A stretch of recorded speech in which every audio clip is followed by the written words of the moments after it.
Unlock the mystery of investing and gain the knowledge you need to improve your investment decisions. It's time for You, Me, and Wall Street.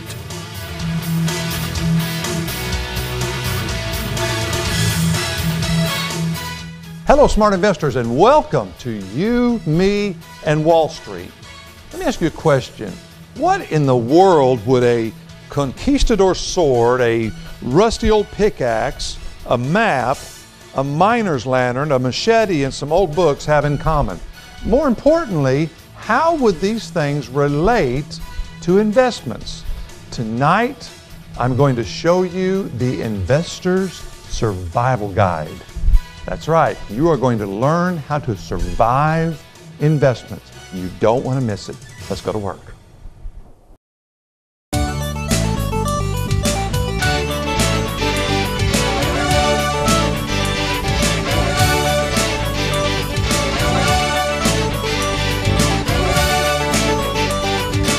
Now, here's your host, Steve Kiefer. Folks, I don't think anybody would disagree with the statement I'm about to make. The best teacher, bar none, is history. Factual history can teach us so much about the present and about the future. So I'm going to take bits and pieces of history, just like you saw those artifacts earlier, and we're going to learn from people's successes and from their failures. And let's get started with story number one. And I call this unrealistic. Adorned in gilded armor on an Arabian stallion, General Francisco de Coronado left Mexico with a column of 1,000 cavalry, infantry, and servants to find the 7 cities of gold, also known as Cibola. Many of those adventurers died in the 77-day-long 500-mile journey of death, as it came to be known, through the desert, maddened by thirst and heat. Coronado's men saw only mirages. When they finally arrived at the site where their guide claimed to have seen Cibola, they found only the adobe pueblos of Zuni Indians. The expedition continued forward, always believing that the wealthy cities were only a few days farther from wherever they were. In the end, Coronado and his men perished. Their hopes were merely false dreams. So folks, let's bring that into today's focus. We have two types of opinions about the market. When the market's down, people will villainize it. It's the worst place in the world to be. When the market's up, they raise it almost to the level of deity. Be in the market, it's the only place to make money. Both of those are unrealistic goals. They're gold cities that don't exist. But let me give you a little bit of an idea of what the market does, how it behaves through time, so you'll understand. 5%, these are all going to be down turns in the market. The market goes down at least 5% about 3 times a year. Believe it or not, every year the market has about a 5% dip 3 times, or close to 3.5 times. At 10%, the market goes down about once a year. So every year we're going to see somewhere a 10% drop in the market. Not too surprising. 15%. The market drops 15% about every 2 years. And then 20%, which we call a bear market. These occur about every 3 years. So the point I want to make to you and help you understand is down markets are expected. They're natural. They occur all the time. They'll happen over 3 times in any given year, even during a bull market. So have a realistic expectation about your investments. Don't assume that they're going to go up forever. They're never going to fall. And certainly don't assume that they're going to go down forever and never come back. Both are unrealistic expectations. Let me give you another example real quick here. I'm just going to kind of draw a line and put it in the center. From 1926 to 2007, if you held an investment or you were in the market for 1 year, you experienced 58 times or 58 years of the market going up and 23 times of the market going down. That's 1 year.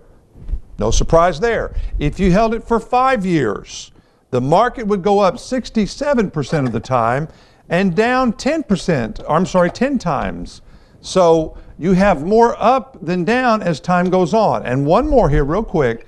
10 years, the market goes up 71 times and down 1 time. Or let me put it this way, 99% of the time in 10 years, the market goes up.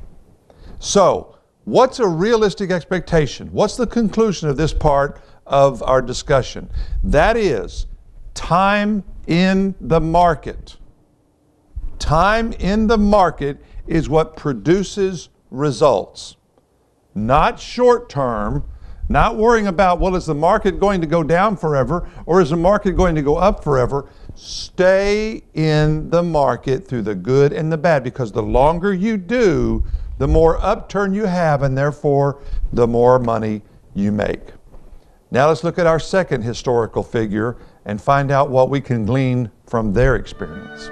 Although Prince Henry the Navigator never went on even one voyage, he made the greatest contributions to the age of exploration.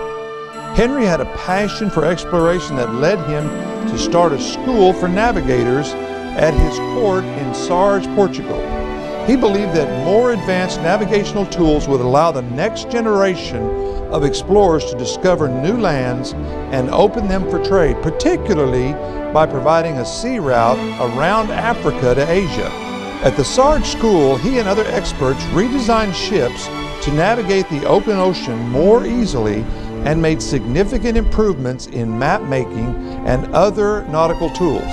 With his vision for the future and a realistic understanding of the present, Henry the Navigator didn't simply contribute to the age of exploration, he initiated it. Folks, one of the most important things that we must have in our life, not just with investments, but with our life, is a plan, an objective, a goal, something that drives us to accomplish whatever it is we set out to do. We shouldn't go on a trip without a map. You don't go to college without wondering, what am I going to major in? What am I going to be when I grow up, now that I am grown up? What kind of career do I want to have? What kind of life do I want to live? Down to what kind of car do I want to drive? But we're focusing on investments tonight. And so we have to have someone that can help teach us how to navigate through the minefield of investments. And that's what an advisor does. That's their role, is to show you how and to navigate you through the pitfalls of investing and investment behavior. That's very important to get to the goals you want to achieve. Let me do something I've done here several times before. Let me draw my circle again about the market and how it works in cycles, because I want to show you something here that's very important. And if you've watched the show, you know here's the peak, here's the bottom, here's the downturn, and here, of course, is the upturn. Now, people invest in all different times and phases of the market, but let me tell you factually, the most money that's ever made in the market is during its recovery phase. You might buy an investment here and it may go up and it may make you 10, 12%, but 77% of gains made in one market cycle occurs at the upturn of the cycle. Now think about that. If you're going to make 100%, I'm not talking about your return, I mean all of your returns. Let's say you make 20% return in the market. That's all the market bears, and that equals 100% of your gains. You made 20%, 100% of your gains.